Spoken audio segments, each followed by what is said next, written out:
Wonderful. Good to be here with all of you and also to see so many familiar faces. I could spend the hour just saying hello to everyone and would probably love doing so. But I'm also aware of the fact that I have you for an hour. And I said that I was going to talk about all of Buddhism. So I just want to thank you for being here. And it is really interesting in these really heavy, hard times that we live in that we had over 350 people sign up for our talk. And as I mentioned, before we got going, not everyone can attend live. I get that, but still, the fact that there's like 350 people of us, like from around the world, that are saying, "Yes, this matters to me. Like I know that Buddhism can help during these times." It's really inspiring to me. So I just want to thank you, whether you're listening live or if you're listening by recording, for doing this work and for joining me here. I'm seeing more people coming in every 10 seconds or so. So I was hoping that, I think we'll do a little bit of meditation towards the end, but if it's okay with you, I'd love to just dive in. And I was thinking, like, why would so many of us say, yes, I'm interested in this talk? And I think it has something to do with the question of like why Buddhism matters. Like why are we looking at Buddhism? So yeah, we know it matters, but like why? And I think when I had to answer that for myself, I said Buddhism matters because it offers us a way to suffer less and to love more. And at its core, Buddhism isn't about a heavy set of beliefs. It's about seeing reality clearly. It helps us recognize why we suffer, and it gives us practical tools to live then with greater freedom, greater clarity, greater compassion. It matters because in a world that constantly pulls us toward anxiety, distraction, dissatisfaction, Buddhism reminds us you are not your thoughts. That's not who you are. Happiness isn't the next big achievement or purchase or relationship. It can be found here in this moment. And that you don't have to be at war with yourself or the world around you. That we could actually live in a different way than what we might normally see out in the world around us. So, Buddhism, I've been thinking a lot about this. It's not about escaping life, but showing up for it with wisdom and an open heart. And that ultimately changes everything. So as I mentioned, I see a lot of familiar faces here. I also see a lot of new friends. For those of you who aren't as familiar with my work, my name is Lodro Rinzler. I was born and raised in a Tibetan Buddhist household. And I started meditating when I was about 6 years old and started doing meditation retreats like weekends when I was about 11. Someone wrote saying, "Is it appropriate for me to bring my 10-year-old?" And I was like, "Listen, I was doing retreats at 11. Your 10-year-old can sit through a talk." More the merrier as far as I'm concerned. Get them going young. But I ended up sort of doing a long retreat, a monastic retreat when I was 17 years old. I always joke that I ran off to the monastery, but it was more of it's like Nova Scotia, so it was sort of like a casual saunter over many days. And I shaved my head and took the robes and the whole 9 yards. And that was the big moment for me where I realized, this is a different path than what I was raised with. Like my parents had never done monastic stuff. They had never been to where I was practicing. So it was my own diversion into a path that was uniquely mine. And B, that there's something really profound about going deep with meditation practice. Like when we really take an extended period of time to just commit to a longer period of meditation, even if it's just us to ourselves, that it can transform us. We start to view the world in a much more, I used the word love earlier, but just sort of a friendlier way. Like we are more in sync with and friends with the world around us. So that was my experience, at least, doing the monastic thing. I was 17 at the time, and then came back, ended up going to university and starting a little meditation group. And at that meditation group, I was importing all of these teachers to come lead sits because There's no one that knew how to sit. I always just assumed, oh, put up posters around campus. People know how to meditate. No one knew how to meditate. Very silly of me. And they all got sick of it. So they basically said, Lodro, go do a meditation teacher training. You've done the prerequisites already. Like, just go do it. So at 18, I started teaching meditation, which is way too young. I was not very good at it. Now I lead meditation teacher trainings, and I always am like, wherever you're starting from is much better than where I started from. Trust me. It's 18. What did I know? So I started teaching very young and continued to do so. I'll sort of do quick highlights here of I left college, started running nonprofit meditation studios, started my own nonprofit, ran a series of meditation studios in New York called Mindful.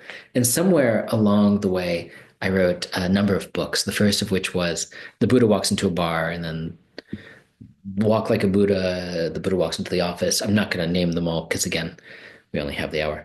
So I have done a lot of thinking about Buddhism, and particularly how do we make Buddhism applicable and relevant to today's world? I think there's a lot of great scholars and a lot of great teachers out there that are like, here's everything Buddhism, but the thing that's missing is, okay, but why should I care? How does this matter for my life? How does this matter when I'm feeling freaked out about the news, or when I'm feeling like my family's driving me crazy, or I have like these work deadlines and this pressure to keep up and I don't know how to deal with it? Like, how does that actually get up Buddhism apply to any of that? And that's my sweet spot. That's always been my love, personally, of the application of Buddhism to our modern life. So it's something I've written about, but I'm also I am leading something called the Buddhist Immersion starting on the 21st of March. And it's a look at all of Buddhism, but specifically through that lens. So if you're like, oh, a talk isn't enough to fit all of Buddhism, which is how I feel about it, you can join me for a few months of practice and study. And I want to just say one thing about the Buddhist immersion before we get into the talk, which is I take it very seriously that when people study with me, that they have my undivided attention. I think there's a lot of times when people do programs that you're like, you sign up and then you get an email and you watch the video or you don't watch the video. It's like at any point when people work with me, if you can say, I want to meet with you, I want to, here's my emailed list of 1,000 questions. I'm always available to people who I work with because I think that thing of how do we make this mesh with our individual circumstances is really cool. And I want to be of support. So in that program, and also what I want to talk about today, is the three yanas of Buddhism. I'll talk about who the Buddha was, but basically when he began teaching, he went through these three. Yana is a Sanskrit term which means vehicle. And vehicle is like different ways of traveling on this path. So we have the foundational path, sometimes called the Hinayana, which has a little bit of a negative connotation, I admit. But sometimes when we look at Theravadan schools of Buddhism, some of you I know have studied with insight meditation teachers that stems originally from the Theravadan teachings. That's sort of the Hinayana, what we would call in Tibetan Buddhism, Hinayana. And then there's the Mahayana. I'll talk more about that in a little bit. And that's often when we hear Zen terms or other schools, there's often a Mahayana association. I'll talk about that, what that means, but it means greater vehicle. And then the third is the Vajrayana, which is it's not uniquely Tibetan, but it's primarily Tibetan, I'll say, Tibetan Buddhist. And that's the indestructible vehicle. And I'll talk about what is indestructible in a little bit. But this is the framework within which we're going to play. And I'm going to allow time for a lot of questions too. So I'm going to really give you a lot up front, and then we can have a lot of conversation. If there are questions that you have, you can type them into the chat along the way, and I'll see if I can wrap them into the talk. If not, we'll have Q&A as well. So either way, you can also turn on your mics at that point. But I want to start with the very ground of all of this, which is the view of Buddhism is not that the Buddha was some god who came to save us. He's an example of someone who's able to sit and meditate and wake up to his true self and the nature of reality in a giant way.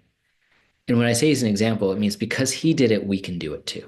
That's why we study Buddhism, not because it's a cool idea of teachings. It's like there's someone out there who did this in a really big way. And even if we took a fraction of that practice and study, we would still live our life in such a beautiful and profound way.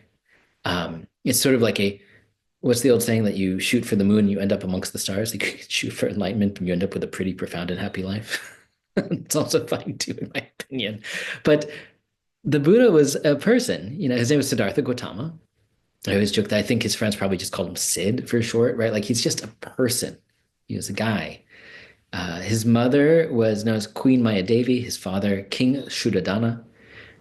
People often these days are like, it probably wasn't like he ruled a giant kingdom, but there's probably like maybe Shuddhadana was like a chieftain at a local tribe, sort of like a province.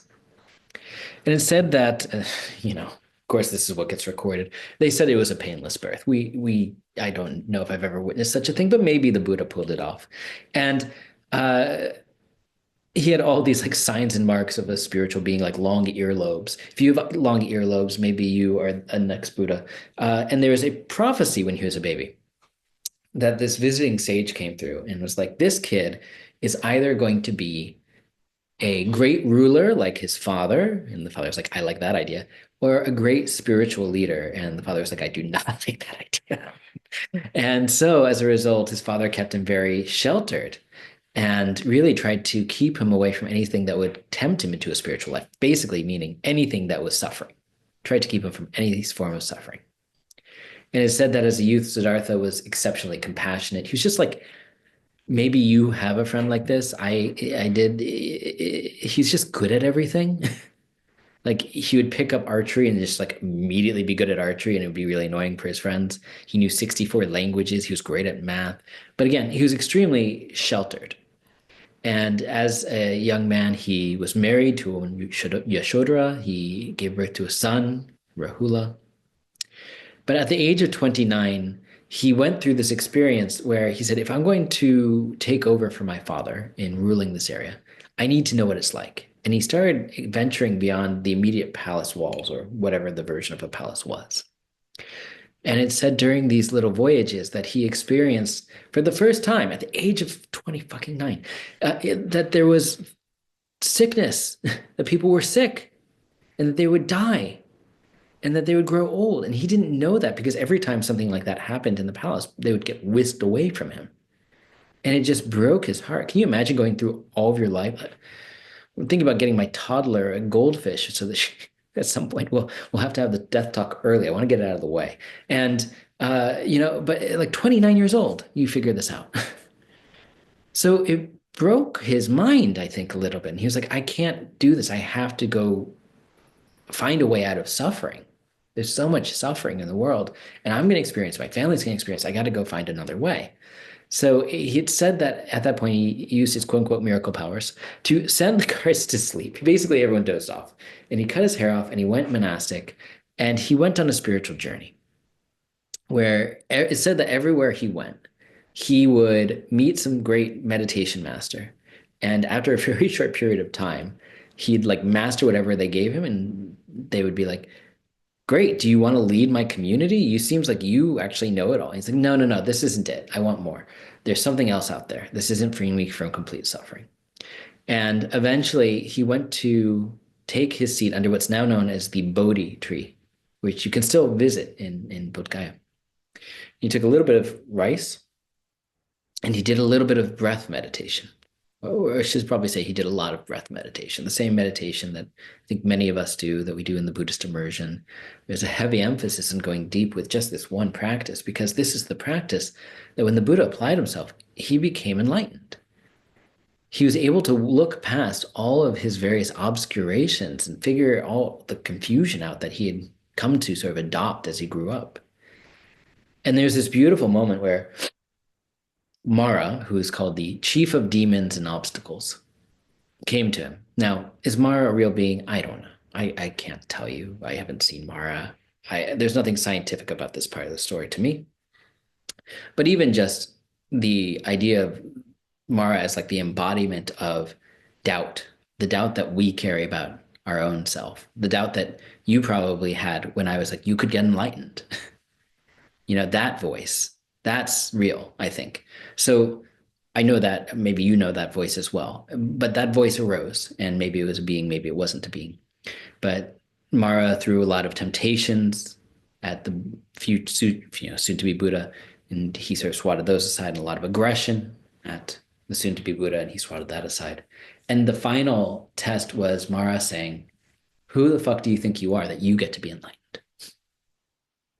That you, of all people in the world, you think that you're special, that you get to wake up? And it's in that moment that it said the Buddha touched the earth and the ground underneath shuddered and Mara fled. Because in that gesture, he was saying, I am inherently worthy. This is just, we all are inherently worthy. We all have Buddha nature inside of us. We just have to discover it.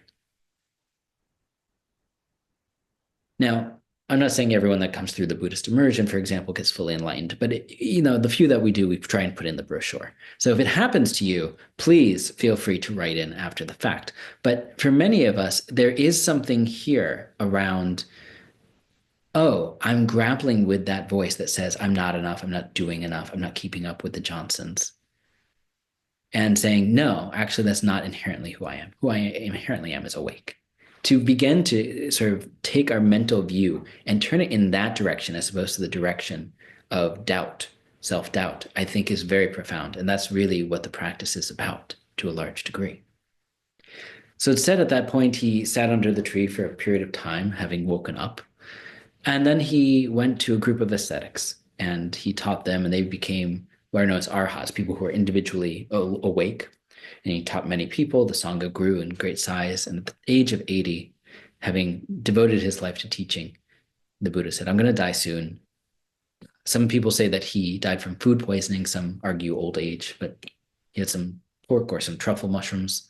And he said, all composite things are perishable. Strive for your own liberation with diligence, and passed away. But the teachings continued for 2,500 years now. And the teachings he gave us are meant to reveal to us that we are no different than this person, that we possess the same nature of awake, that we possess the same inherent wholeness, goodness as is. So when he went to meet up with this group of ascetics right after attaining enlightenment, it said that they sort of wrote him off. And they're like, you ate some food, you really broke our code. We don't want to have anything to do with you. And he said, he didn't say anything. He just sort of continued to approach. At a certain point, they sort of got that something was different about him. And they were moved to then study with him. They said, please teach us. Something is going on here that is profound. We would like to receive your teachings. And the very first thing that the Buddha taught is known as the Four Noble Truths. So these four are the truth of suffering, which is why Buddhism gets a bad rap, by the way, that we always lead with this. I led with you're already enlightened, which is, softening it a little bit. But yes, the first thing the Buddha taught is that we suffer. But you know what? I don't think you would be here on a Wednesday night if you didn't. So you already know this. This isn't news to you. That the Sanskrit word is dukkha, that suffering exists. Some translations, it's all life is suffering, but others are, there is suffering as part of life, where there is dissatisfaction, is I think Thich Nhat Hanh's translation. And frankly, what we could do is we could either ignore that we're suffering or we can acknowledge it and deal with it. And that's the very first thing that the Buddha taught. When he was asked, summarize everything that you teach, he said, I teach suffering and the end of suffering. That's it. And I think it comes down to that decision. Do I ignore the fact that I suffer, or do I want to deal with it? For people that want to deal with it, then they can get involved in Buddhism. I think that's the interesting junction for many of us.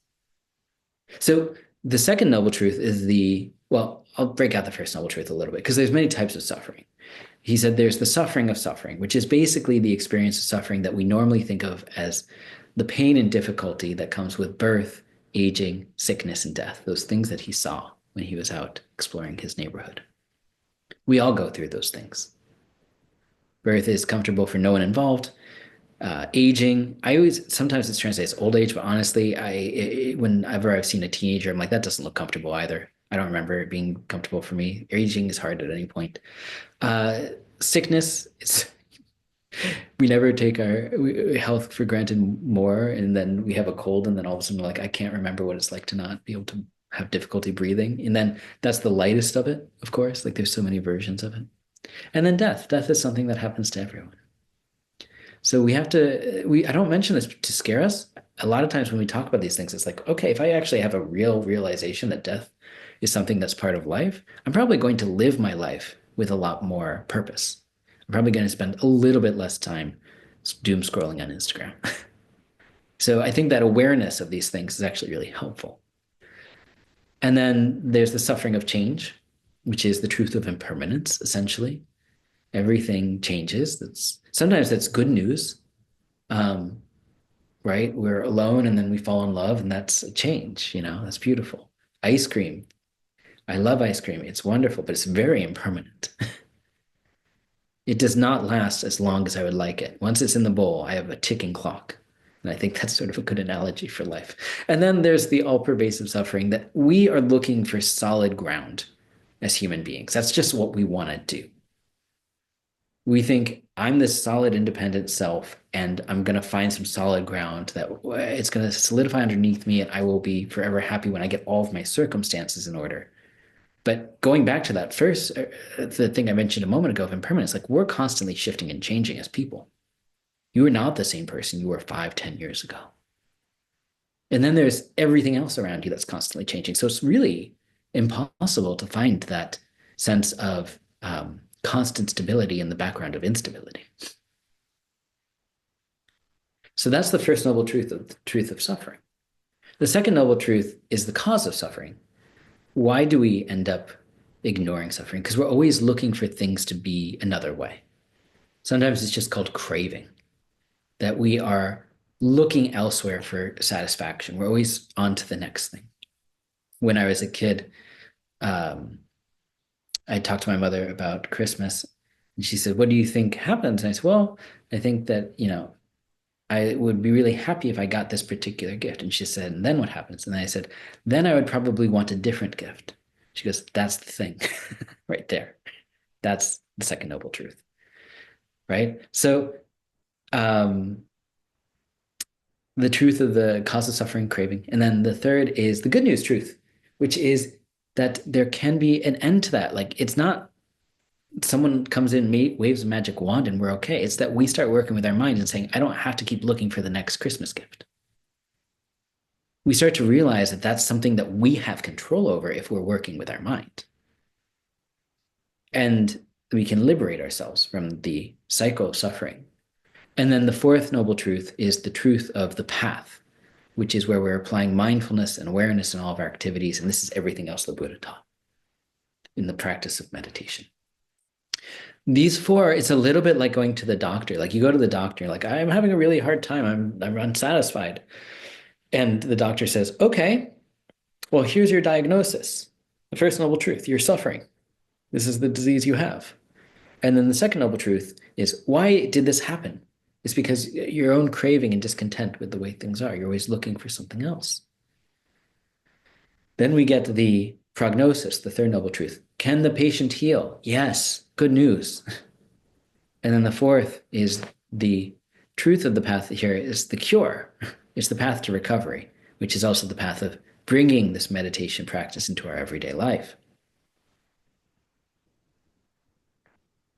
I was talking to my teacher, Dza Kilung Rinpoche, yesterday. I had a lovely interview with him, a one-on-one.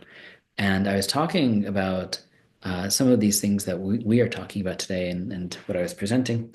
And, he said sometimes when I was talking specifically about the mindfulness teacher training that's starting on the 21st as well, which you are all, of course, warmly invited to. We have just a few spots left in the mindfulness teacher training. We were talking about it, and I was like, what is your advice? And he says, well, the long story short is don't divorce it from Buddhism, which I don't. I should be very upfront. It's not just here's how you teach mindfulness. It's here's everything you ever need to know about Buddhism so you can do this with integrity.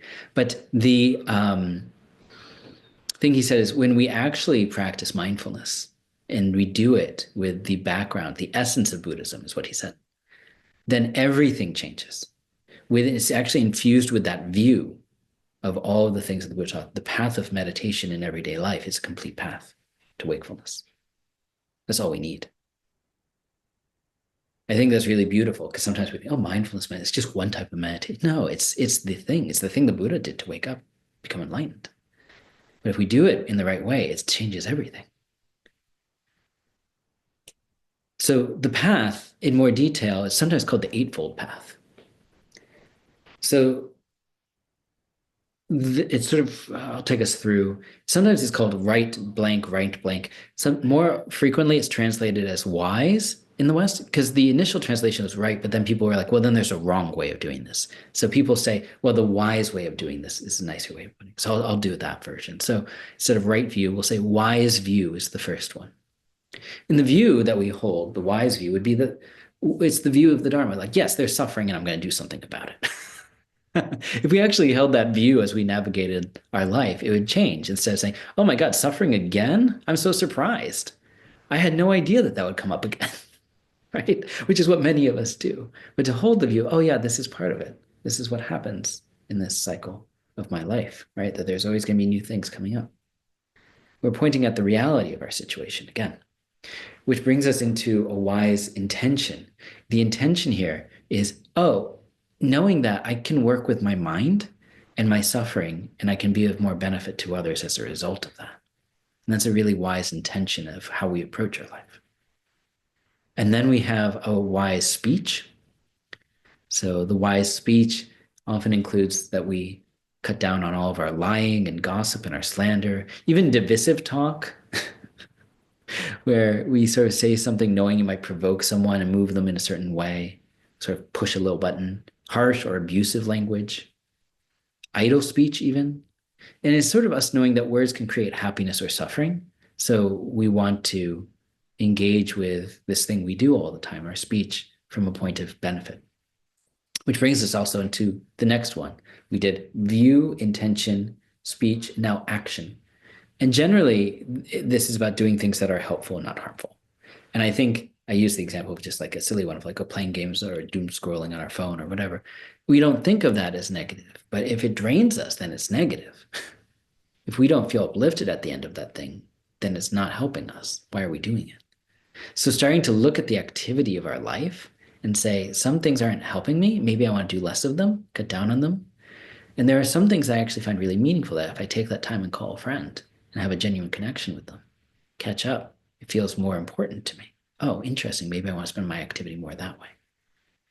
But generally, there's things like destroying life, stealing, sexual acts that cause harm to yourself or the other person, not like engaging in intoxicants, which is such a wide range of things. You know, some people would just say drinking or drugs, but I mean, there's so many things that we could put under the realm of intoxicants, and we get into these things in much more depth in the immersion too. But basically, the bottom line on right or wise action is that we don't want to wake up the next day with regret. That's if we are, then we probably don't want to, even if it's as silly as, oh, I stayed up really late watching Netflix. Like, oh, I wish I got more sleep. There's something of like, oh, I'm not engaging in action that's always helpful to myself or others. And then the fifth one, is wise livelihood. So engaging in a livelihood that's of benefit to others, or at least it doesn't cause harm. So generally, this includes not dealing in living beings like prostitution, slavery, raising animals for slaughter. It's also said you probably don't want to make money selling weapons or poison or intoxicants or meat. Some of these lists, though, it's sort of like, well, then the person who's at the local bodega serving sandwiches is doing wrong livelihood or something. And so we sort of have to take some of the traditional stuff with a grain of salt and say, what am I doing? And is the work that I'm doing actually of help to others? Or do I feel like it's having a positive impact on this world? And if not, are there things I could do or ways that I can engage it that it might? A lot of this, as you can tell, is very personal, which is why I always think it's so important that we actually work in a community to study these teachings over a period of time and sort of figure out, what does this actually mean to me? The next one is right or wise effort, which is endeavoring to give rise to skillful thoughts and deeds, like actually exerting ourselves in the direction now that we're starting to realize, oh, maybe I want to cut down on this activity. Maybe I want to make an adjustment in my livelihood. So letting go of our negative patterns so that we have more energy to do that, we could say.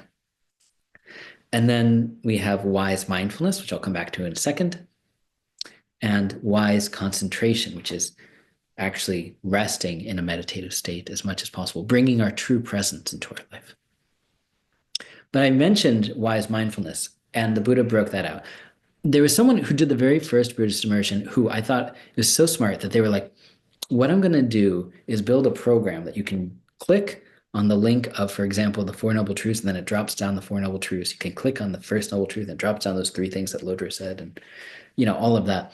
But if we double click on wise mindfulness, we see the four foundations of mindfulness, which are mindfulness of the body, of our own feeling tone, of mind itself, and of all phenomena. So the first of these is the mindfulness of body. This is where this is like the root of the teachings on mindfulness, where we have the teachings from the Buddha on mindfulness of breath. We actually get those teachings, those focusing on the sensation of the breath. And also things like the postures of the body, like, oh, you can meditate and be mindful while you're walking, standing, sitting, lying down.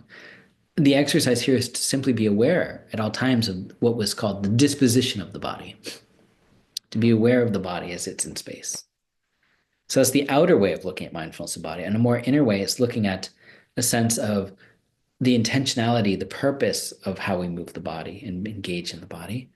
And then the secret way of looking at mindfulness of body is to reflect on the reality of it, which is a collection of parts, that I have hair and I have nails and teeth and skin and flesh and sinews and bones and marrow and kidneys and heart and liver and membranes and spleen and lungs and bowels and intestines and gorge and dung and bile and phlegm and pus and blood and sweat and fat and tears and grease and snot and spittle and what they called oil of the joints and urine. And later on, they added in the brain. But that's the traditional list of everything that makes up a Lodro or makes up a Randy, or makes up a Julie. It's just the nature of it.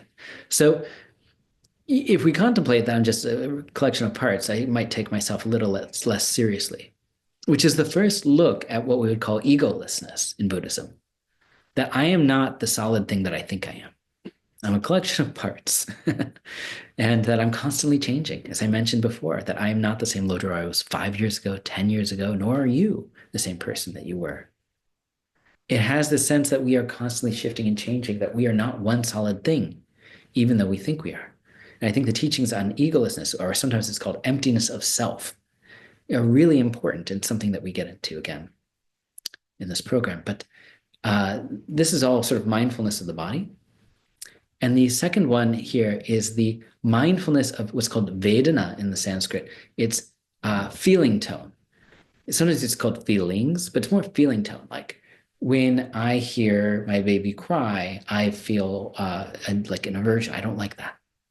When I hear her giggle and delight, I have an attachment. I have a reaction that's positive. And if I'm completely here with you and they're just sort of doing their own thing in the other room, I'm actively ignoring them, right? Like those are sort of the three big things. I have like this, I dislike, this is neutral to me in this moment. That's the thing that we constantly, to be mindful of how that basically dictates our life. That we are walking through the street and someone's yelling and we immediately move into the Vedana of like, I don't like that. And we just get soured so quickly from that basic reaction. And then we say, I hate this neighborhood and these people, and we spiral. And so much of Buddhism is how much do we spiral before we can catch ourselves and come back to the present moment and let that go? So that person yelling on the street corner isn't ruining our day. When we are 20 blocks away, that we are able to let that go and now be with the person that we're meeting with. That's the sense of Vedana, to become mindful of Vedana, our feeling tone. The third aspect of the four foundations of mindfulness is the mindfulness of mind. Sometimes our mindfulness of consciousness is another way of talking about it. Ryokan, a 19th century Zen master, he expressed it this way. He goes, know your mind just as it is. To actually become mindful of what we might even refer to as the background of the mind, the basic level of tone or conscious awareness that's present. The analogy that often lands with people that I like is when I throw a stick for my dog chases the stick. But if I were to throw a stick for a lion, the lion would turn around and go, who threw the stick? Same thing with thoughts in our mind. Instead of saying there's a thought and then we go running after it, we have a thought and we say, where did that even arise from? That's mindfulness of mind. Where did it even come from? I know some people are like, wow, this is getting deep real quick. I'm doing a bit of a highlight reel, admittedly, but this is, something we break out further on in these programs. Then there's mindfulness of phenomena, sometimes called mindfulness of all dharmas, meaning that we look at things like the 5 hindrances, which are mental states that lead us astray, the 5 aggregates that make up the sense of self. Again, this is a sense of egolessness, our intro to emptiness. The 6 doors of consciousness, meaning our 5 consciousnesses in the mind, the 7 factors of enlightenment. And then it comes back to being mindful of the 4 noble truths and eightfold path, because so much of this is circular. We started with the 4 noble truths and we're back at the 4 noble truths. So that's the overall idea of the foundational vehicle, the first yana, sometimes referred to as the Hinayana of Buddhism. It's said that the 4 noble truths is like the footprint of the elephant. Within the footprint of the elephant, if you have a dog walk in, if you have a cheetah walk in, it can contain all of the other footprints. Same thing with the 4 noble truths. It contains all of the other teachings. What we just did is the foundation upon which everything in Buddhism thrives. Out of that sense of emptiness of self, egolessness, we began to study the Mahayana, the greater vehicle, which has a heavier emphasis not just on emptiness of self, but emptiness of everything around us. Stemming out of that truth of impermanence that we talked about earlier, we begin to see everything is constantly changing. The seasons are constantly changing. My house is constantly changing. My baby is constantly changing. Every time my mother comes over, it's a whole new person. Yes, but everyone's a whole new person. We just don't recognize it because they're not saying new words and things like that, right? It's different. So it has this quality of realizing that everything is empty of one everlasting inherent thing. That is, everything is in flux. That's emptiness in a very tight nutshell. And the Mahayana path emphasizes emptiness and then also compassion teachings. When I was talking about like how do we bring people into some of the more advanced practices with my teacher yesterday, he said, if people really understand the teachings on love, what are known as the 4 immeasurables, loving kindness, compassion, sympathetic joy, equanimity, because that's everything that people need to go into more advanced teachings, but they really have to understand it. They have to have time to be in it, to again experience the essence of it. Then people get it. So I think that's the thing that we're trying to do here, is to take the time to really study the Mahayana path, the 4 immeasurables, the 6 paramitas, which are transcendental actions, the actions that help us move toward awakening, like generosity, discipline, patience, meditative concentration, exertion, and of course, wisdom. And these are things that I think people are generally nodding and say, yeah, I want those things, right? But it's like, these are things that we can turn our mind to. And the more we turn our mind to, the more they become a part of us. Karma, interdependence, realizing just how connected we all are. All of these things stem out of these initial teachings. And then the Vajrayana, that element of the 3rd yana that I mentioned before, the indestructible vehicle. What is indestructible? It's our own Buddha nature. So it's a set of teachings that really emphasize the fact that we are inherently awake, that we possess the same seeds of enlightenment as the Buddha, that we can become as awake as he did. There's such confidence in us that we can do that. So these are the 3 yanas of Buddhism in a very tight nutshell. And I actually did it. It's 7:41. We have like 19 minutes for questions and things like that. But that's the overview of all of Buddhism. I did a heavy emphasis on the earliest teachings because, again, that's the foundation. Like, you need the foundation of the house before you put anything on top. But now you have at least have that foundation. If you do nothing else with me or never study Buddhism again with anyone else, at least you have that. You've received the 4 noble truths, the eightfold path, the 4 foundations of mindfulness. You have a sense of the 3 yanas at least, how they progress. But it all really comes down to that very, very first story of, well, there is someone who woke up, someone who figured out how to grapple with their suffering in a new way. And that there are teachings for us now, 2,500, 2,600 years later, to do that, to actually change our life for the better. I was looking over old testimonials for the Buddhist immersion, and someone, Marie Audrey, she said, I hate reading these things because it's embarrassing to me. Every day I witness the positive impact of Lodro's teachings on my life. I'm so grateful for the Buddhist immersion. But it's not me. It's not me. It's the fact that Marie really went deep with her practice and studied these teachings, and it is life changing if we actually engage with them. But the reason it's called a Buddhist immersion is because we're immersing ourselves in something to the extent that it transforms us. It's not a quick dip in the pool. But please type in your questions to the chat. I think you can do that. Or if you prefer, you can turn on your microphone. I'm happy to answer questions that way as well.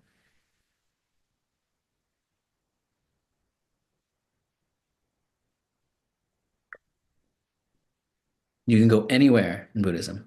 I only know two things, which is Buddhism and X-Men comics, and I don't think that you're interested in the latter. If you are, I'm happy to do that too.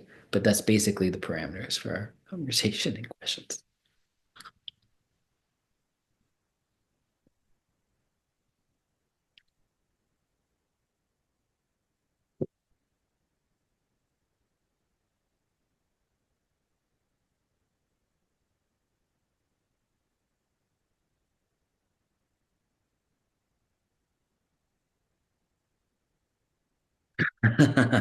Julie messaged me saying, which of the X-Men is the most enlightened? I think Storm seems to have a real understanding of how things work, but is also, thinking out loud here, someone who has a complete connection to nature around her. Like, so her very power is like, I'm in tune with the environment, which is, I think a very beautiful thing that we also cultivate in meditation. When we talk about mindfulness, for example, there are so many different styles within that. So when I lead the mindfulness teacher training, it's like we have this whole class where we're like, yes, we're talking about the breath, but the breath, even when we're just saying rest with the breath, there's so many ways. There's counting the breath, there's being with the breath, or what just, you sparked in my mind, the type of meditation where we're keeping about a quarter of our attention on the breath, but we open up our awareness through our sense perceptions to actually experience the world around us at the same time. It feels a little bit like, patting the head and rubbing the belly. But when we get used to it, it has this sort of storm-like quality. We're actually in tune with our environment. And I think that there's something really profound about that practice, but it takes a little bit of getting used to before we can do that. Yeah. It's the first time I've been asked that. I've been doing this for a very long time. It's always funny when I get a brand new question. So thank you.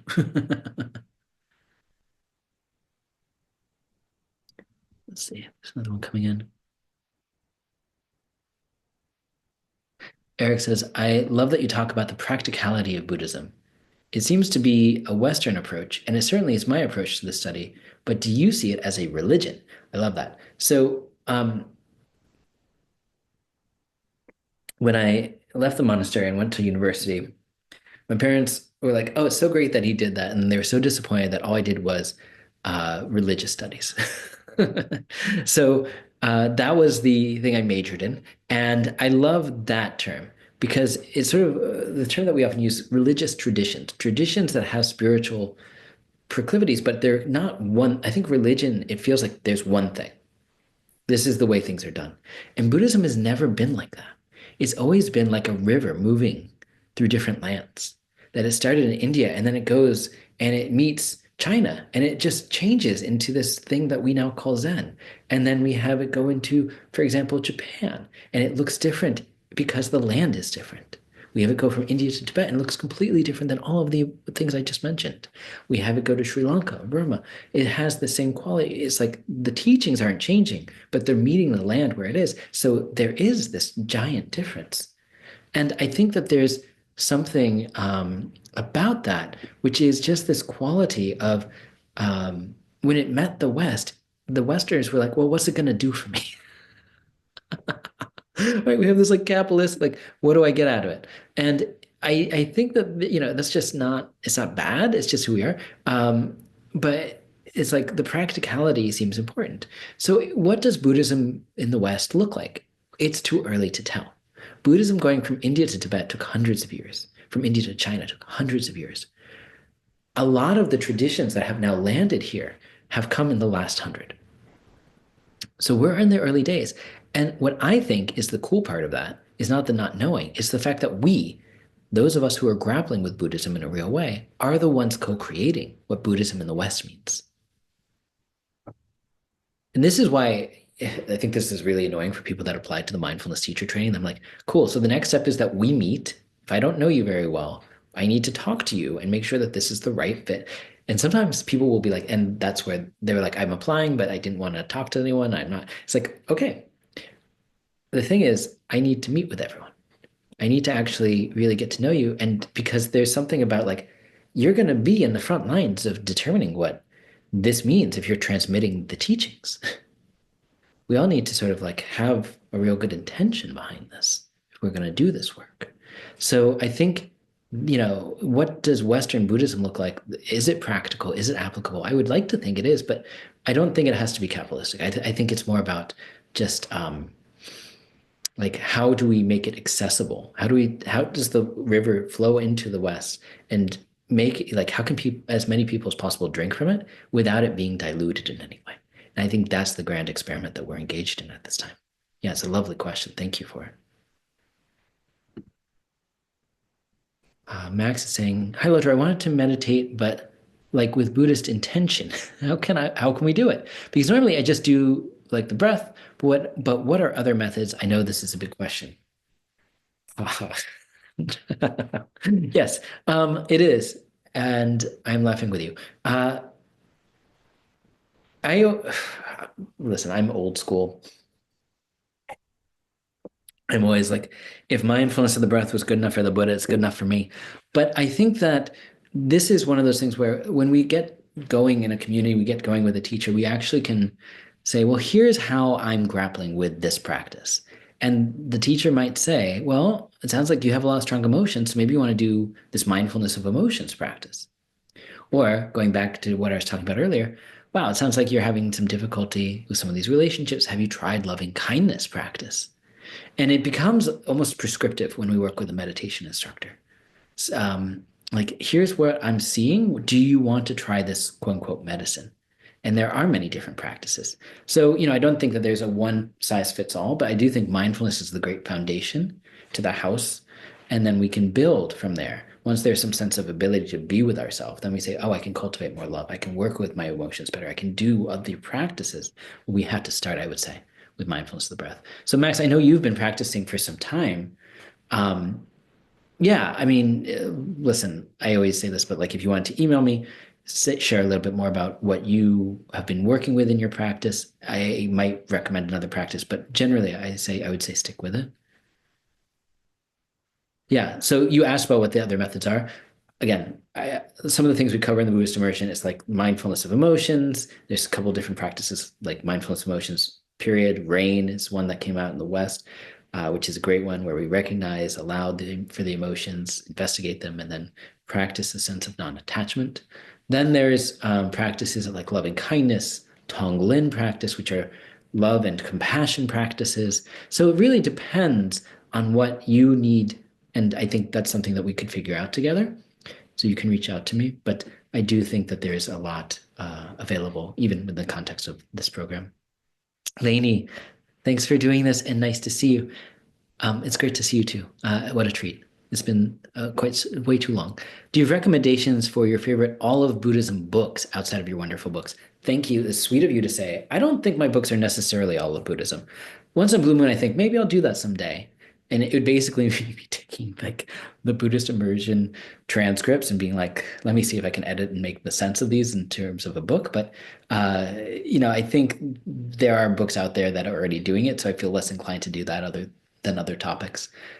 One that comes to mind for me is Thich Nhat Hanh's The Heart of the Buddhist Teachings. It's thick, but it is really well written and it's accessible. And that's the thing. Again, you talk to me, that's where I'm going to go. I'm going to go, it's not just everything, but it's also really accessible and it's not a drag to read. So that's the one that I often recommend. I want to think about it because I know that there are others that I've recommended in the past, but they're currently escaping me. So I'm going to start with that one. And if I wake up in the middle of the night, I'll include more in the wrap up email to this when I send out this recording. Yeah, I'm getting some thank yous as well. But with our limited time, I want to get right into some of these questions. There's so many. Thank you for these questions. They're excellent. How do you deal with a partner who doesn't have the Buddha charity that you have or any relationship? Yeah, it's a great question. And I think that's something that a lot of us deal with. Like, we're practicing. Why aren't they practicing? Um, there's this great moment in the book Only Don't Know by Sung Son, who's a Korean Zen master, where someone's saying, I want to move to the Zen center. Basic context here. People would write letters, like that's me typewriting, writing on a typewriter, or like handwritten, mail them to him. He would reply, and people kept the letters, and then they published all these transcripts. This is back, I want to say, late 60s, early 70s. And this person wrote in saying, my parents don't understand why I'm studying Zen. I want to live at the Zen center. How do I get them to understand? I want to tell them what I'm doing. And in the most Zen way possible, he was like, when you walk, just walk. When you eat, just eat. Like, don't tell them anything. Just show them what Buddhism is, and then they will understand why this is important. And I always think about that whenever someone's like, but they don't understand what I'm doing, or they're not doing the same sort of things that I would want them to do. And it's like, well, when we show Buddhism, instead of just talk about Buddhism, when we really embody the practice, it transforms the relationships that we're in. When we're actually present with someone, they understand it. They know that we're not phoning it in or waiting for our turn to talk or whatever it is. There's something transformative about that, particularly with age-old relationships. You know, your parents or your children or whatever, a romantic partner is a great one. That I think my wife understands when I'm like half there, half still mentally thinking about the talk I have to give or whatever. And she knows when I'm 100% there. But if there's a dynamic of when we're not frequently 100% with this person, it erodes the relationship. So I think the more we can show up from the point of view of our own practice, the more we're inviting other people to join us in that space, in that dynamic, as opposed to them being shut down or them being hiding out and thinking about other things and so on. When our true presence invites their true presence, is what I'm saying. I think that's how we deal with them. um,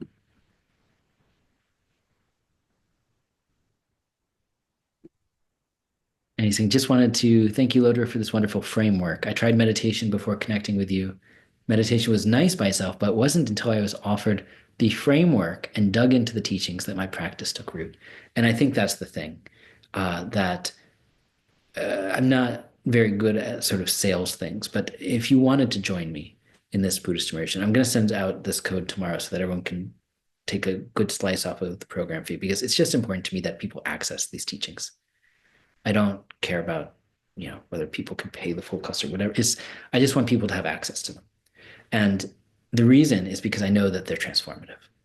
Um, Before this, another person, Lee, wrote saying that the Buddhist immersion helped her start and maintain a regular meditation practice for the first time. It's that sort of thing of like the framework is what actually provides the stability for the practice for the rest of our life. But we sort of have to get serious about it at a certain point. We can't just say, oh, try another app, I'll go to another talk. We have to say, I got to commit. And sometimes we need a container within which we are held and like someone's holding our hand and leading us so that we actually can commit. So the point of these teachings that we've been doing here is like when we become familiar with our suffering, we also see that we're awake. That's who we inherently are. So how do we tackle suffering? We look directly at it. We explore why we don't experience our own awakened mind all the time. And I just want to say in conclusion here that many of us are feeling overwhelmed right now. And there's the endless stream of news, the pressure to keep up, the uncertainty in our future. I feel that the world is faster, heavier, more chaotic than ever. And it's easy to get caught up in cycles of stress, distraction, and exhaustion. But this is exactly why now is the time to go deeper with our Buddhist study. And Buddhism isn't just about finding peace in quiet moments. It's about transforming how we meet life itself. That's what the Buddha taught. So an in-depth program or whatever you do next, it should offer more than just inspiration. it provides the structure, wisdom, and community needed to break free from our own reactive patterns, and it allows us to cultivate real resilience. So instead of just managing stress, we actually learn how to fundamentally shift our relationship to it.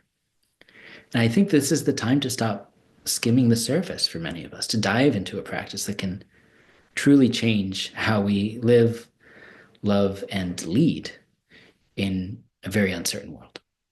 So again, I want to thank you for engaging in this work with me. I want to invite you to continue to work with me in whatever way makes sense to you. And I'll send out more information tomorrow, but basically there'll be like a little all of Buddhism code that you could take a chunk of money off of the program. And the immersion itself and the teacher training, it's not just like a fun thing to do. It's important. It's life-changing. And I think more people practicing at this point in the world will actually transform it for the better. I'm very confident about that. So thank you for doing your practice. I know many of you are meditating on your own. I want to meditate with you. And if I can be of service to you in any way, I'm always here for you. Okay. Good night. I'm going to go tuck my child in for bed. I hope you have a wonderful evening. Good night. Thank you, Lodro.